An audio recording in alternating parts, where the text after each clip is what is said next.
l'unité de valorisation énergétique, UVE, d'Ivry Paris 13, s'est déroulée du 22 mai au 26 juin de cette année. Et sur près de 2000 contributions déposées, une écrasante majorité s'est prononcée contre ce projet. Seules 21 contributions se sont dites en faveur de ce projet. La population s'est donc exprimée sans équivoque et de façon de grande ampleur.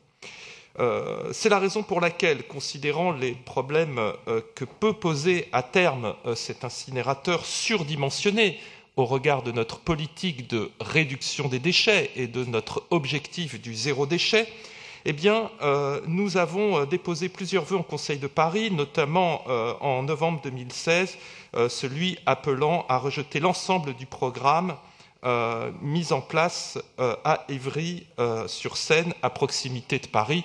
Je le rappelle que les Parisiennes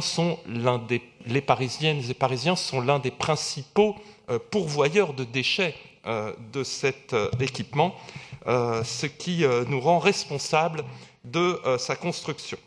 Sachant que, donc, je le disais, la transition énergétique, la loi de transition énergétique nous amène vers une réduction de 50% de nos déchets d'ici 2050 et sans doute encore plus au-delà, et que si on s'appuie sur l'expertise citoyenne de collectifs comme 3R ou Zero Waste France, cet objectif est tout à fait atteignable et rendra très vite obsolète cet équipement qui devrait coûter plusieurs milliards aux contribuables.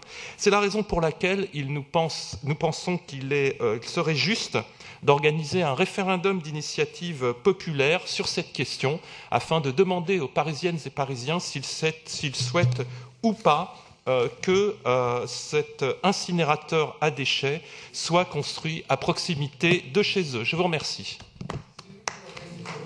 Merci.